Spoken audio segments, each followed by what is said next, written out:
ерөнхий сайд учрлын чөлөөлөх хаяныг эхлүүлсний дараа иргэд олон нийтээс энэ төцтэй холбоотой маш их асуулт гарч ирсэн.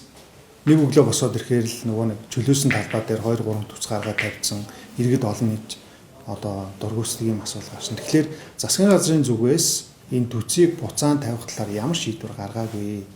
Хуулиараа энэ бол тухайн дүүргийн шийдэх асуудал нэгдүгээр. Хэдийгээр одоо тухайн дүүргийн шийдээд гаргасан байлаа ч гэсэн Улаанбаатар хотын иргэд олон нийт бол энэ төцийг бол маш ихээр эсэргүүцэж байгаа. Энэ бол мэдээж түүхэн үүргээ гүйцэтгсэн тодорхой хэмжээнд одоо ажлын байр бий болгож байгаа боловч одоо бол тавих шаардлагагүй гэдэг ийм одоо санал хүсэлтийг 11 төвд тавьж байгаа.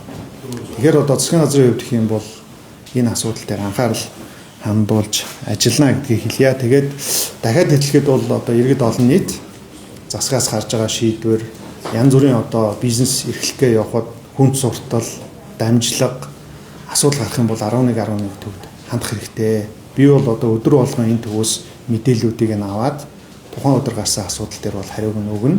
За 7 хоногт нэг удаа ерөнхий сайдад бол энэ талаарх одоо мэдээ тайланг өгнө. Шаардлагатай гэх юм бол газар дээр нь очиод асуудлыг нь бол шийдэхэд бэлэн байгаа гэдгээ хэлье.